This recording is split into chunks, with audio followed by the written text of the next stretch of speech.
I'm running out of friends inside my head, like losing power. The shadows start to spread. This food is sour, tastes different when you're dead. I need a shower, cold water on my head.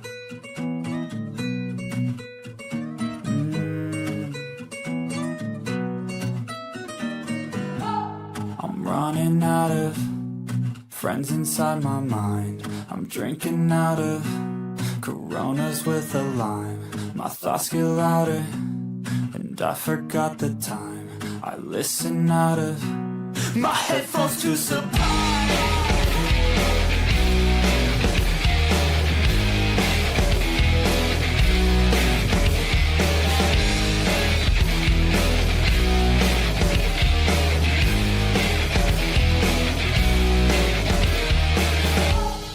Running out of friends inside my mind. Don't know how I found them, they helped me kill the time. A quarter pounder sounds pretty good tonight.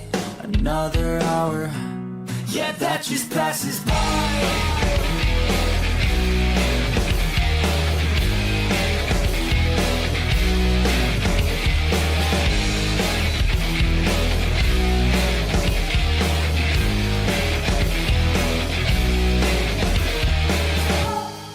I could stay awake for a century, a memory.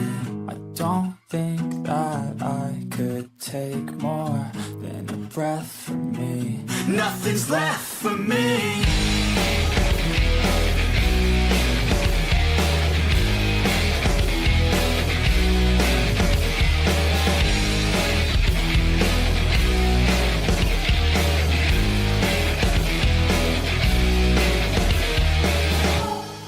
Running out of friends inside my head, like losing power. The shadows start to spread. This food is sour, tastes different when you're dead. I need a shower, cold water on my head. I'm running out of friends inside my head, like losing power. The shadows start to spread.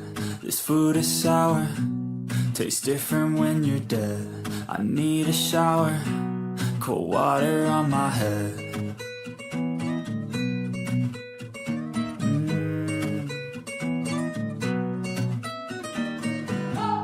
I'm running out of friends inside my mind.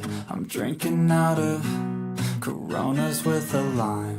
My thoughts get louder, and I forgot the time. I listen out of my headphones to Sublime.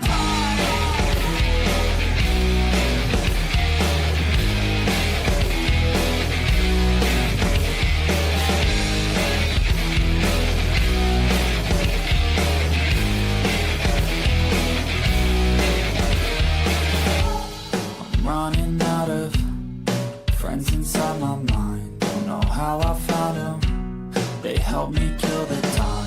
A quarter pounder sounds pretty good tonight. Another hour, yeah, that just passes by.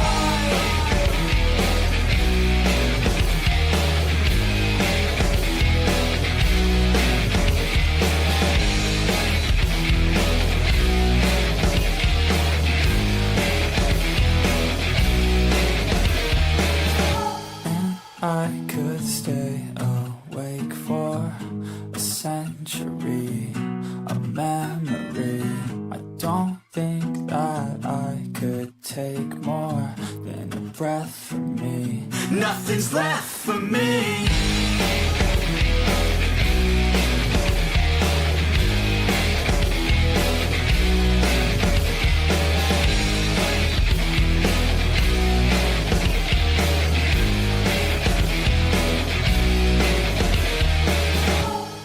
Running out of friends inside my head, like losing power.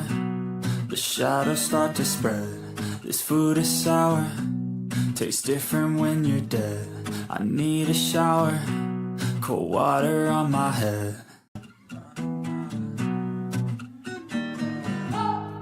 I'm running out of friends inside my head, like losing power. The shadows start to spread. This food is sour, tastes different when you're dead. I need a shower, cold water on my head.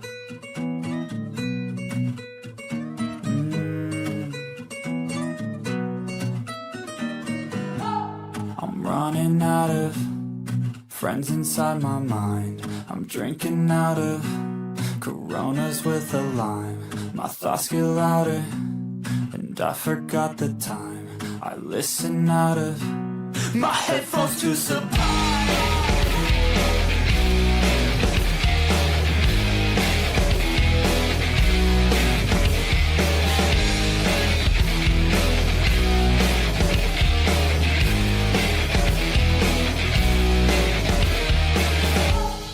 Running out of friends inside my mind. Don't know how I found them. They help me kill the time. A quarter pounder sounds pretty good tonight. Another hour, yeah, that just passes by.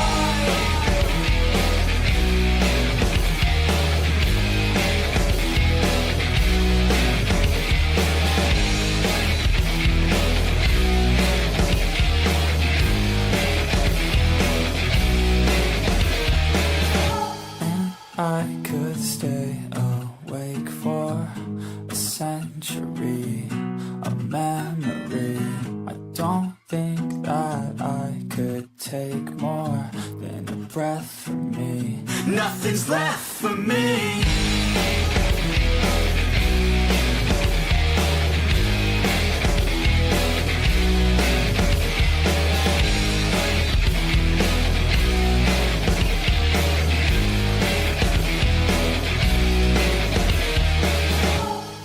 Running out of friends inside my head, like losing power. The shadows start to spread. This food is sour, tastes different when you're dead. I need a shower, cold water on my head. I'm running out of friends inside my head, like losing power. The shadows start to spread. This food is sour, tastes different when you're dead. I need a shower, cold water on my head.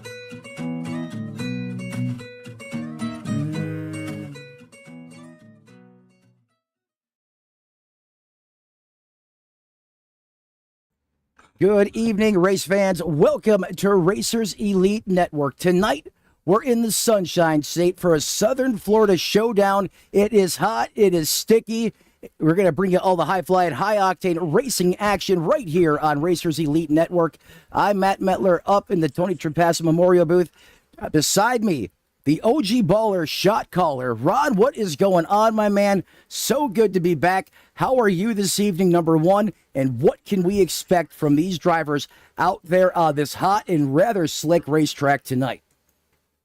Well, from the looks of things, a hot and slick racetrack is what you're calling it, and it's in Florida. And I tell you what, we've cooled things down here up north, and I'm actually under a blanket sitting downstairs. Usually that's normal for being under a blanket, but it's a little cooler here than I'd like to admit. Is these drivers probably gonna have some sticky ball sweaty action? Most of them. It's gonna be interesting night for these drivers and trying to stay cool in these race cars. Yep. In the words of Gene Simmons, we're going to be sweating to the oldies the minute they step foot in that race car long before they get it fired up, and that's only going to increase the temperatures from there. As qualifying just about finished up tonight, before we cut it down trackside, let's go ahead and take a look at tonight's race information. Going to pop that up on the main stream for all you folks at home following along with us tonight. Want to welcome you, who's ever watching us on your phones, into your homes, on those televisions, or however you get this sim racing streaming content. Weather checking in tonight at 79 degrees, air ambient temperature, down about 3 points from when we opened the session for practice. Water drain, it is up there. Just what you expect for South Florida. 86% relative humidity, partly cloudy skies. That's allowing that sun to cook the asphalt. Winds will be part of the storyline. Winds currently at 12 out of the west, could be gusting 15 to 16 miles an hour. This racetrack advertised as a cookie cutter, however, officially clocks in at 1.48 miles. Track temperature, Ron, well north of the century mark, 117 degrees Fahrenheit. And guess what? No stages. And of course, we're going to always do it for Tony this evening. As guess who is on the pole? The boss, John Ross, is going to start P1. Diego Rodriguez, very, very close runner-up. However, the 44 reigns supreme once again. In the words of LL Cool J, he's been doing it and doing it quite well, Rod. Yeah, most definitely. John Ross, definitely looking for win number 3 this season. And how about Zach Lockett, the Rocket, coming up with a race win at Las Vegas last week? I was waiting to see how long it took for you to mention the Rocket, Zach Lockett. He's going to be lurking just in back, starting in row number 2, that outside lane in that 93 TRD powered machine. As that field now gets racked, stacked, ready to roll off here momentarily. Command to fire engines has been given. Cars are now idling on pit road. Good luck, everyone. As it looks like we're going to have 15 drivers take the initial green flag tonight. They all have one goal, Ron, and that's get their car across the start-finish line first. And I think a big part of the storylines tonight is going to be the keys to success. Stay out of trouble. This racetrack, it's like the Waffle House guys dump the bacon grease out there in the early morning hours. You try to get a little aggressive with that loud pedal, the back end of that car is out to lunch and you are hanging on for dear life. So survive and be alive, going to be a big part of it. Who can go the distance, manage the good years, get the good out of them? We know these guys are famous for going lean, mean, and green. This track condition is only going to amplify how tough and how challenging that is. And then who's going to be able to execute late in this race, as we always, more often times than not, see that yellow flag fly with just a handful of laps to go. And that's really when this race gets rowdy. Oh, this is just a little bit of speculating, but imagine if we were eco-friendly in the next-gen fixed setup series here with the Racers Elite Network. And right now, we're at 120 degree track temperature. Imagine a vegetable oil leak on one of these cars. You can fry your fries right there on the middle of the racing surface. Yeah, in fact, we cooked our breakfast down there this morning. We put a frying pan right out in front of the booth, and hey, those eggs were pretty good. I thought they were joking, but then I watched the video replay back as that field now begins to roll off here. Remember, you're going to have an access exit road and an access entrance road. You actually have a couple different ways that you can get on pit road here. If you choose to come off the speedway, it is ever so treacherous, especially when this racetrack is turned up to cook. And as Ron just said, we're cooking out there on the racing surface. Sunshine now, currently beating down. Those lights go out on that iRacing.com pace car. Let's take a look at tonight's starting lineup really quick here. John Ross going to have the pole. Diego Rodriguez going to start in that second place position, while Christopher Pendle and the Rocket, Zach Lockett, round out your top 4. Andrew Teft, Truth Hoke, Teft the Alex version, and Leroy round out your top 8. Curtis Eckert, Troy Thomas, the Berg, Alan Bergen starts 11th. The Colonel, Wade Scott 12th. Paul Shaw, Hayden Malcolm, round out your top 14 as we get ready to go. Green flag action here. 2x2, side by side. Barney says send it, and Ross is going to put it through the floorboards as we climb the sequential shifter for the first time tonight. Yeah, they're going to roll down into turns 1 and 2. It looks like the Skull-sponsored ride of John Ross on the bottom is going to take to the lead. Diego Rodriguez is going to battle it back hard on the outside. I'm not certain he's going to be able to make that pass and stick with it. Diego, he understands. I have to stick with Ross. That is priority number 1. And did you see the effort? They were almost bump drafting each other, coming down the backstretch for the first time. And look at the Do Crew on the high side of the racetrack. He's going to have a big run and challenge Zach Lockett for 3rd. Yeah, I was watching him come up across the top side of the racetrack, and I was kind of worried that he was going to take a ride to the outside wall. And I think Hayden Malcolm may have started this race from the pits, but he is already almost a lap down, and we're just almost 2 laps into this race. Yeah, Hayden Malcolm pit started this race, and he is just barely ahead of this field. So he has really put himself in the hole, looking for a caution here early. As we now send it back to the point, there is Ross, currently carrying the torch, leading over Diego Rodriguez. And in fact, Ron, no change inside the top four as Ross hits the fast lap 34:10 here. That's the time to beat. Yeah, he's working on, like, it's 34:10 the time to beat there. I was watching a few of those lap times. His Pendle at a 34:213, and it's going to be interesting to see who's going to maintain race pace and who's going to challenge for that fast lap of the race here. Might be another thing to put out there, but usually the fast lap of the race usually goes to the race winner, but it's not always the case. Not always the case, and I think, you know, the wild card is at a racetrack like here at Miami, where I don't think it gets enough credit for how difficult this place is. It's like a cheese grater on those good years. And when you crank up the heat out there, it just magnifies that situation. As you're currently on board with Ross, your leader. In fact, he has led everything, or won everything thus far. Won the pole, fastest car in practice, and is your leader right now. All looks gravy out his front windshield, right? Well, folks, completely different story. If we flip it around to the GoPro camera, and you have a face full of two angry Fords, dark horses, Diego Rodriguez there, and Christopher Pendle. Rod, first driver to break into the 33-second bracket of 33.95. That's a blazing fast lap time for such a hot track, and Pendle, watching to see if he's got any blinks. I'm not seeing, he might have one. He does have one so far, so hopefully it doesn't plague him tonight as it has in the past.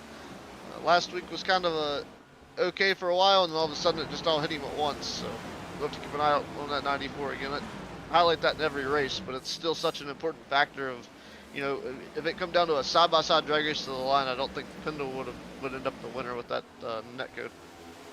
That's a great point. And then also, iRacing deploying its own latency checks and balance system, if you will. If the game now, or the simulation, excuse me, detects that you have some packet loss or latency issues, it has a little icon, well, actually two different icons. It'll start out orange, and if it doesn't get better, it'll transition to red. And then if you don't correct it, or the internet says, we just ain't going to cooperate, it's going to automatically take you back to the pits. It'll make you sit there until the situation resolves itself, or, Ron, worst case scenario, iRacing, they'll boot you. You're done. Yeah, most definitely is. Watching Paul Shaw right now is the only one that's really moved, and he started 14th. He's now in 12th, so it's kind of 25 car. He's trying to work some magic here. That 25 Toyota Camry, as he tries to work forward. Right now he's got a gap between him and Kirby Wainscott to make up any more position. Kirby Wainscott, the car he's chasing right now, about 2 to 2.5 tenths up the racetrack from Paul Shaw, who's right now on a Sunday drive, and that was a balloon that popped in the background, folks. No shots fired, so everything is all in well here. Ron, I told you not to be playing with that helium tank. Not me with the helium tanks, the kids with the darts and the balloons. Somebody put a dartboard up behind me. Is John Ross must have thought that was a bomb that had gone off in the background, because he's shot out of a cannon the minute that balloon popped. He's already increased his lead now to over 0.6 of a second. He picked it up 0.2 over Diego Rodriguez that lap. And just as I say that, look who is starting to dial up the pressure out of Ohio. Christopher Pendle. He's looking to the outside and bringing ahead of steam. Got Pendle here. It's he's just bringing ahead of steam, and he's got to watch getting around Rodriguez here, especially this early in the race. So you've getting even closer to the 91 of Malcolm. So the leader's gonna have to make some decisions here, and I think that might be what turned on the rockets and the jets for Ross, as he was realizing he was catching a lap car already, and it's probably a little surprising to him, but he is gonna have to understand what led to that, and the driver start from the pit's gonna allow him to get there that much quicker.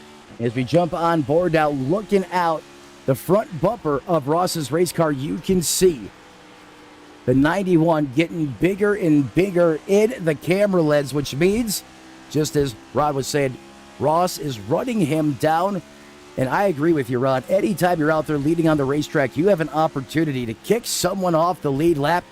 That's less competition for you. And I agree. I think that lit the wick, turned it up just a little bit more, but you have to be careful because no stages, so we're not going to have a mulligan. We're not going to have a reset, a courtesy yellow to give everyone a chance to catch back up. You have to make sure these tires hold out over the course of this fuel run. And I mean, just look how quick Ross is running down the 91. This is incredible pace from the 44. Yeah, even the 94 was on the 20s bumper there momentarily, but you're a race leader. Working to the inside of the number 91 Apex Sim Racing ride. Looks like I thought Malcolm ran high to let the leader go by, but did not quite give him enough room to get by. He goes to get by now as they roll through. They turn one. There's John Ross going to take that Skull 44 to the inside. I was going to see if they can tag along and bring Diego Rodriguez with it. Yeah, Ross kind of benefited there. You can see, oh, look at the block. Oh, my. What was that? Hayden Malcolm uncorked a howitzer, I think, in his race suit. Oh. Oh. Ross, we gotta pump the brakes really quick. We're gonna go hardcore rewind mode on this, folks.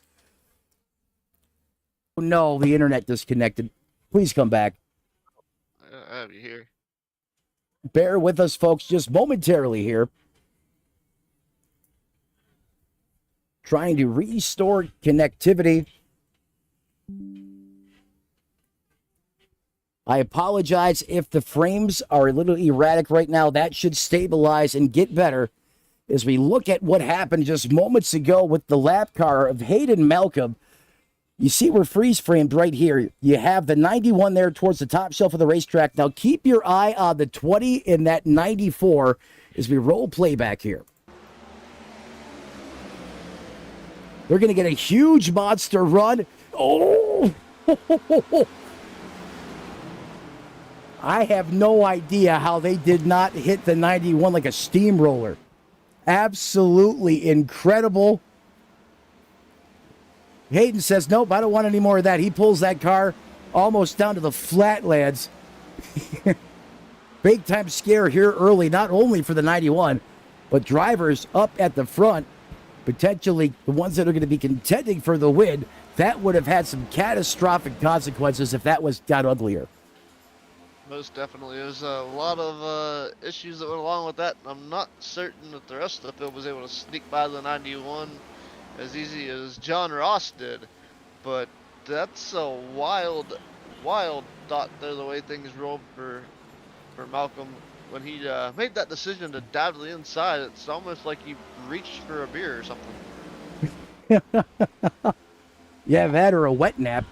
One or the other. I really think he was just trying to get out of the way and didn't realize, the 94 and the 20 had that big of a run coming. And that was great situational awareness there by Diego Rodriguez and Christopher Pendle. I mean, they were in very close proximity to one another. And then you throw a 5,000-pound iron ball out there in front of you, and how they did not make contact with each other or the 91, that is incredible. To your point, Ron, Ross was the beneficiary there of getting by that race car that was off the pace. Really, the biggest loser there seems to be Truth Hoke, who is now almost 5 seconds off the lead pace. However, solidly entrenched himself in that fifth place position. A driver that continues to have success. He's got the mojo flowing. If you go back to the start of the season, and we've talked about it before, just could not get anything to go right at the end of these races. Yeah, it seems like Truth could dial up some moves throughout the medium part of the event and be up front, but he always seems to miss the strategy by a little bit, or the strategy just kind of fades out towards the end of his run, and it seems like he just can't quite get up to match up in his favor here throughout this season over the last 10 races. Right, but now, ever since we had that magical moment about 5 weeks ago, things have started to go his way. He is getting the finishes, and you can see that reflect in the points, and he's really gained some momentum. As I've taken a look now here at Zach Lockett, started P4, currently resides there. You know, these next-gen cars, you can go up there and you can get a little friendly with that wall. Sometimes you could use it to kind of, you know, I don't want to say help you turn, but you can use that wall, that friction from the air being thrown up there to help that car rotate when you get up so close to it, just like the 93 does there. And that's really where you're going to make the lap times, especially with this track being as hot as it is, especially now that we have north of 20 laps on those Dr. Feelgoods, Ron. I'd say for sure is the lap times have kind of slipped off a little bit down to the 34-second bracket, so we've slipped outside of the quick times. We're running 34.236 last time by for your race leader. Right now, I believe that's going to be the fastest time this time around.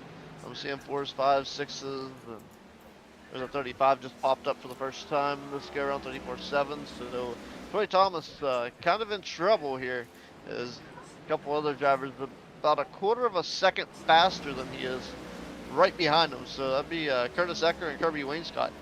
May have potential to run him down with him slipping into that 35-second bracket. He could be trying to save some more tires and maybe keep the momentum rolling, but if it's going the way that we believe it is, he may be in trouble. We'll keep an eye on the Nitrous Cowboy out of Boone, North Carolina. Great looking paint scheme on that race car. And he is one of only 2 drivers that are now in that 35-second bracket. And fastest car on the field, well, you guessed it, making boss moves out there, Ross. Last time by at 34.28. Ron, that's almost 0.2 quicker than anyone else out there right now. Yeah, he's one of the dirt drivers that I know. They call him the mailman. So right now, John Ross is delivering the mail, and he's doing it in record speed, not as slow as your average local postal routes. Maybe next week he could do that Dale Jarrett UPS paint scheme. There we go. Maybe he might do that. Then, you never know. That, maybe he'll represent FedEx. You never know. You never know what John may have up his sleeve from Wild Man Racing. And I'll tell you what, the beast is unleashed right now. The Skull Bandit, shades of Harry Gant. And look at him. The only driver I think out there also that is working and committed to that bottom lane. That is impressive that car is he's able to get that car to even want to even remotely be in that area of the racetrack. 25 laps on these tires.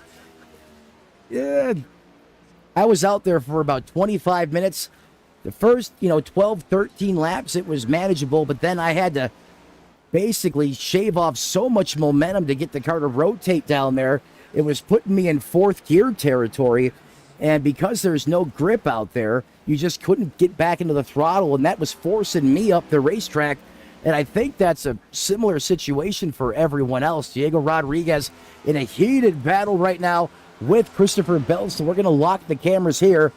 And just as I say that, Diego Rodriguez is going to make a liar out of me, as he's going to go turn and burn down to the bottom, and we're going to have a drag race here. Look at the run off of the bottom. He's going to be able to hold off the 94. Incredible driving there from Rodriguez. I'm kind of watching things here in the cockpit cam from John Ross, and I'm watching him shift gears down the straightaway into 5th, and I think I might have thought I saw 6th at one point in time, but 6th? He's got to watch.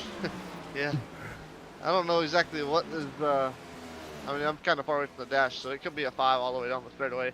But from what I'm seeing here, you got to be careful downshifting these cars getting into the corner too, especially the way he's doing it. But you can break the back of the car free for one, because you're bringing up more RPM than what you are currently running coming into the corner. And then you also got to watch over revving when you downshift, that you don't pop that motor. I wasn't going to give away his secret here, but I knew he was doing this, and that's how I was able to hit my fast time when I was out there in practice, when I think I was 3rd quickest. If you finesse the car, if you don't have that high arc angle down to the bottom, watch as he comes across the start finish line here. He's going to lift really early. Now he's going to downshift right here. you see that transition, that the tachometer was already down around 7,400 RPM. So when he hit that downshift, it's not going to have a lot of that engine brake, if you will, on that back tire. But you have to be absolute money on that loud pedal, the throttle, when you do that. If you miss, the back end of that car is going to wash out and it's game over. But look at this. He's exiting the corner in fourth gear. And he's going to be turning some RPMs, almost 8,900. A late shift into fifth so he can roll out of the throttle and let that car just articulate and rotate into the corner. Then he's downshifting and using that fourth gear to get the power band up and to accelerate him down that backstretch and oh my God, backstretch and front straight. There we go. There you go.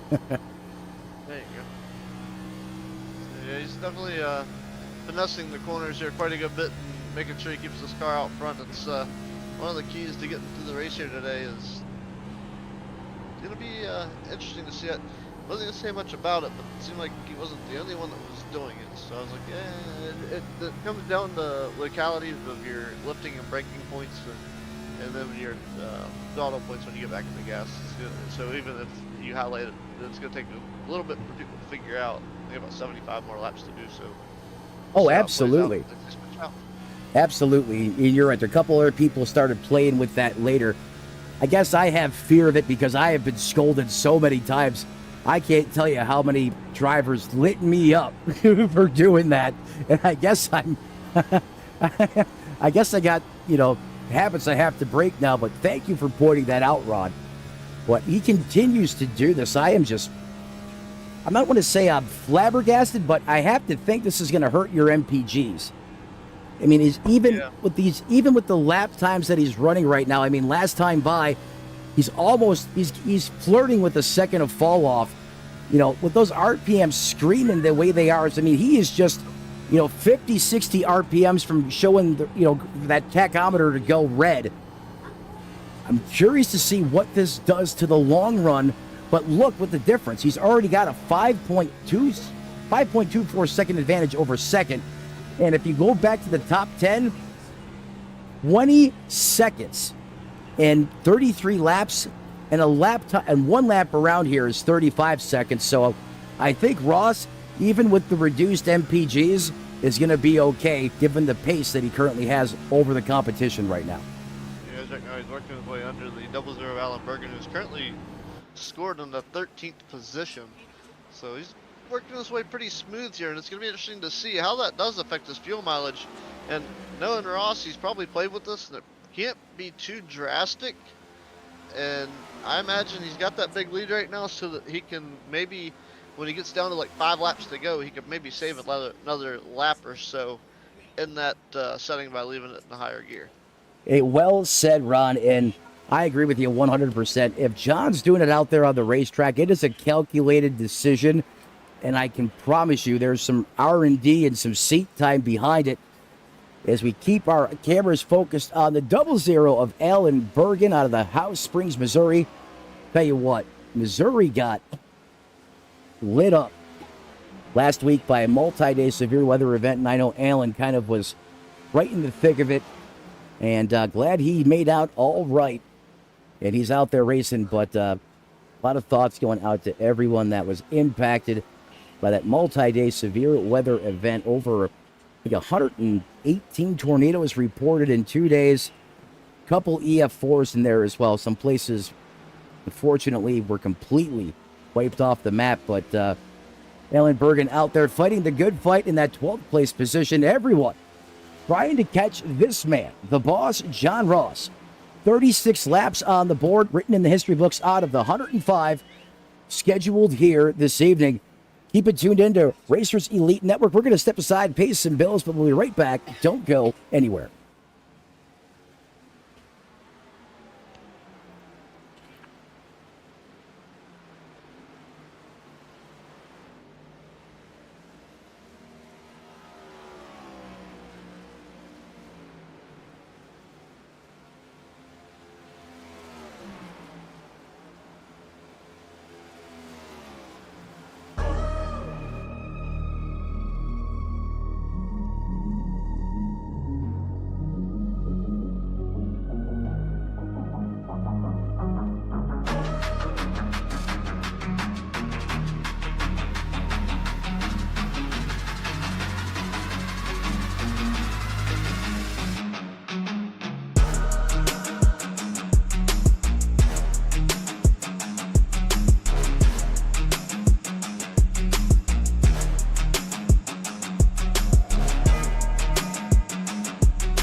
Good evening, race fans. Welcome back to the Sunshine State, South Florida, the place, as John Ross has a commanding lead. He is large and in charge with a 6.97 seconds. Hey, just say 7-second lead, or excuse me, 8-second lead over Christopher Pendle, who has finally dethroned Diego Rodriguez from that speed number 2 position.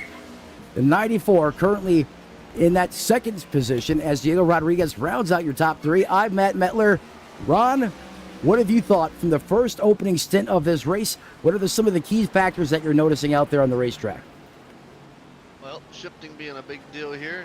Looks like not really too big of a deal on saving fuel, with John Ross still your race leader, and it seems like everybody has cycled through that pit stop from what I can tell.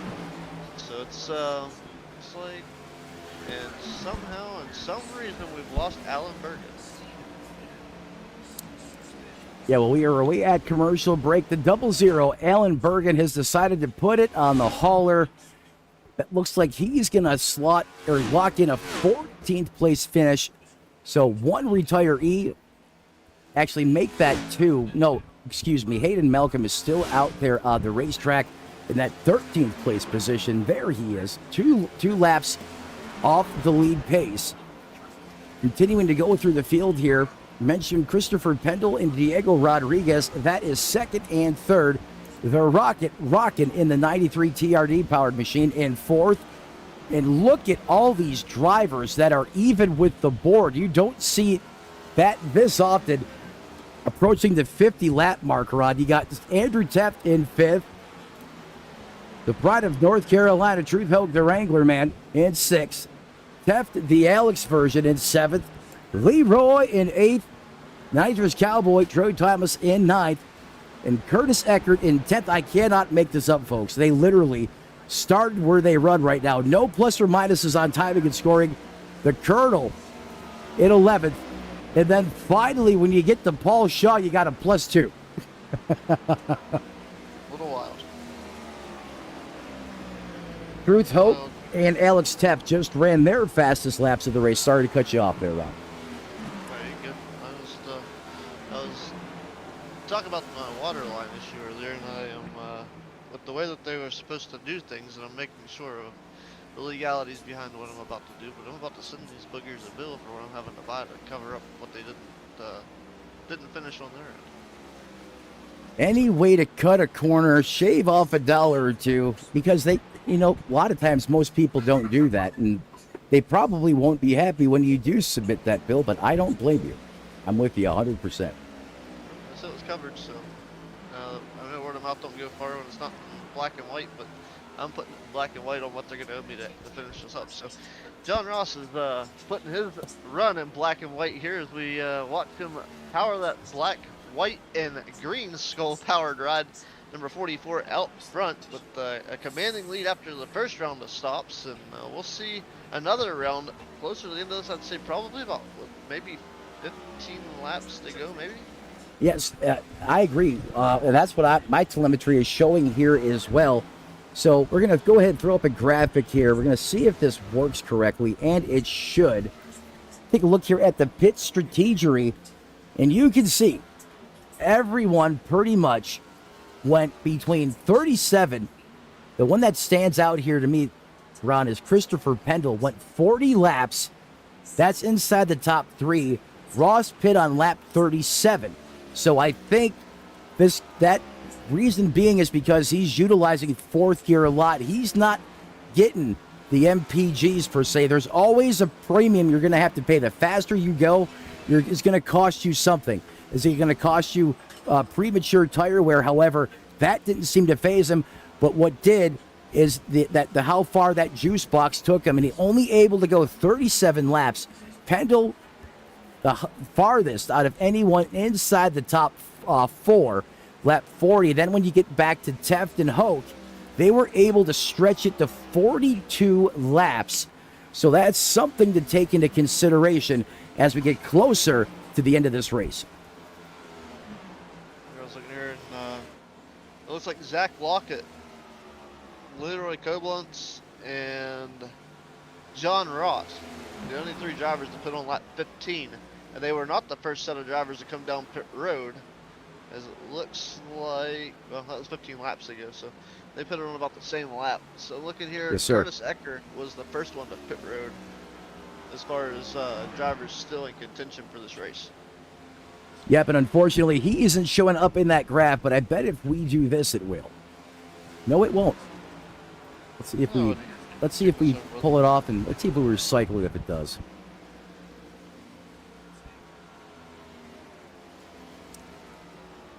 Interesting. Well, I appreciate the insight there, Ron, because that graphic just doesn't want to seem to give us data outside of the top 8, so that is good to know. However, one thing is very for certain. Ross has got some serious boogie under the 44 hoodie. I mean, that last time by, a tenth and a 16th quicker than Pendle, but really, that starts to maximize as we get deeper into this run. And Pendle's already up there at the Fed, so he's just committed to the high side of the racetrack. Oh, he catches a piece of the wall, almost loses the back of the race car.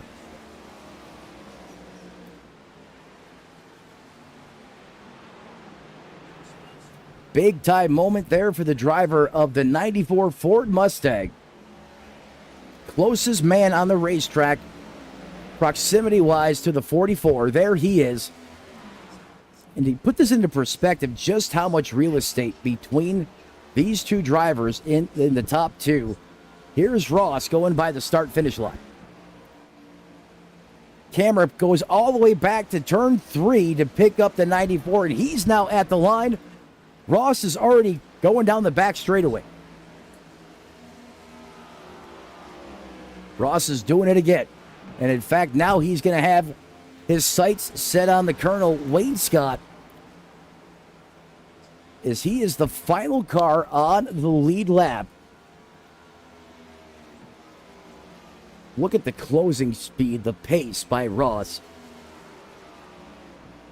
Just incredible. He is able to find that much more speed over to what I consider, Ron, very good competition. There's definitely a lot of great competition out here tonight. And I was going to highlight here, you know, we ran a couple tricky ovals here coming into this. We hit the Phoenix Raceway Oval with the open dog leg. We had Coda before that. We hit Las Vegas last week. We hit Homestead, which is like an odd-shaped track as well. It's not off-putting by any means, but then we get into the 2 last races of the season, and we're looking at some very odd-shaped ovals here where both ends of the racetrack are not identical or symmetrical by any means. Hitting Worldwide Technology Raceway on the Gateway Oval at night, and then following that, we get to see the Lady in Black for the season championship. Yes. Tell you what, the 44, the 10 were putting on a beautiful show there. Now here comes Wade Scott trying to fire back on the outside, but it's not going to be enough as the 44 keeps the torch lit. Yeah, I think Kirby Wayne Scott just trying to fight a little bit harder to try to keep on the lead lap. And it's not, I don't know, I know it didn't work out for him, but he tried to see what he had in the tank for your race leader. And I tell you what, I don't think a lot of people or a lot of drivers out here on this racetrack have anything for the 44 Ross at the moment. But we'll have to see how the pit strategy plays out. And another big key factor to John Ross's strategy is if this thing were to go green all the way to the end. I agree. And the other thing is, too, let's say you were comparable in lap times, or you find yourself in a situation where you have considerably better shoes than the 44. With the way this racetrack is right now, catching him is one thing, passing him is a different story. Because anytime I ran someone down out there in practice, I get caught in their jet wash, a.k.a. dirty air. The race car goes plowboy mode, which means it does not want to. And again, I apologize for the frame loss there, ladies and gentlemen, trying to nurse a connection that is, well, rather possessed. Give that a chance to stabilize here. It looks like it has. Tell you what, Rod, it's trying to get rid of us, but we're hanging on. I do have an update on what did happen to Alan Bergen, though. So, on lap 39, he came off of turn 4 and was on his way to pit road. and he locked the brakes up and went dual mode with the safety barriers at the end of pit road, and it blew the motor on that ride. Oh, he went Nitro Circus mode out there, huh? He sure did. Well, that is worth a crawl through the black box. Let's see if we can find Alan Bergens.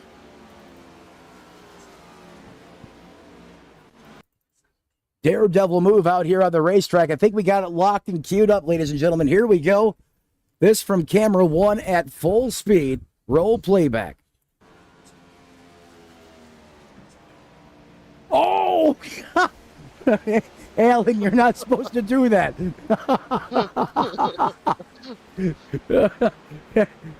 It was like that Tommy Boy thing. I can't stop. Boom! He couldn't stop that thing. Speaking of ice, Man, I get all excited. I'm like, Tell Jojo, the the doctor idiot he's got a circus boy bruise. with a pretty new pet. And a pretty new pet. Look at the front of that Camry. He's got pug face. Alan, I'm just having fun, buddy. I did that in a league race, not once but twice at Richmond, of all places, and I still hear about it, and I did that 2 years ago. But that, never let you live it down.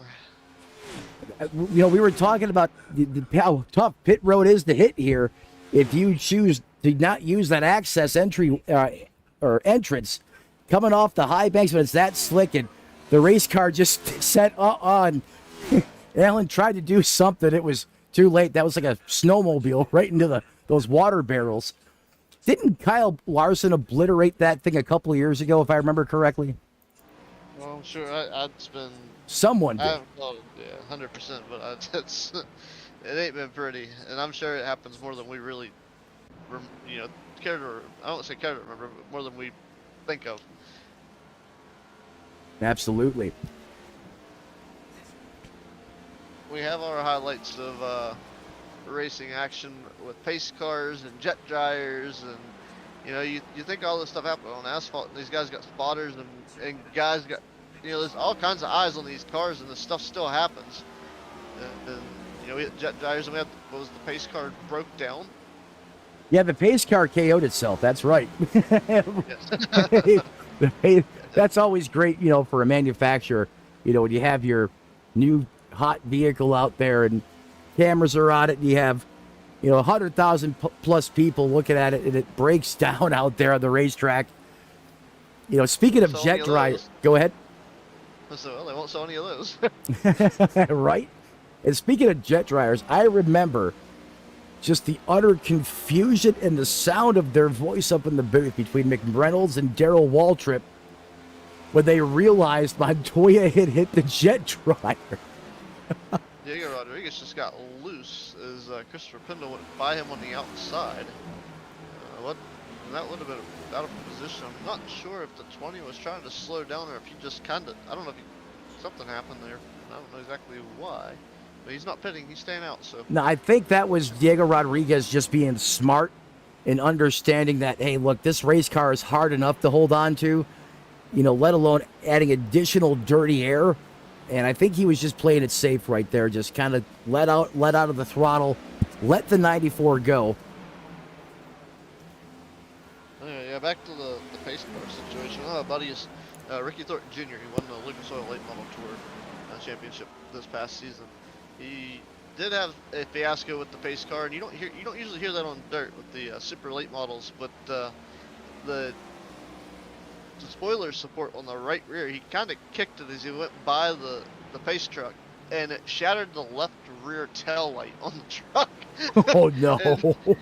and that's all it did. It didn't hurt it any other than that. It just shattered that lens, and I don't think he really knew, except for the fact that the broadcast team had caught it on their camera because he was bleeding at the time it happened. That'd be my luck. So you never know what's going to happen. I mean, I don't know if you saw the highlight or not. I saw it on a Facebook reel. I think it was at Port. One of the big blocks or small block modified had gotten into the tow truck. It went, and it was kind of headed over there as the car was spinning, and the front bumper actually flipped the tow truck up on its side. Oh no, that's a bad day. I'll have to find it to you. It just Yep. popped it right up. Yeah, when you mac the tow truck over on its side, you've done things. Mistakes were made.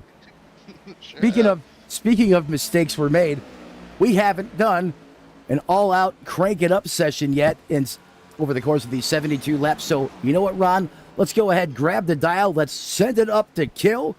You folks at home, crank it up with us here right at Racers Elite Network. Let's do this thing. Turn it on up.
Welcome back, race fans. Hope you enjoyed that Crank It Up all-out coverage session brought to you by McConey Speed Shop, the official pacemaker in the Racers Elite Network side of things. You want to put some boogie under your hoodie? Go check them out. They'll put some new vibe in your ride.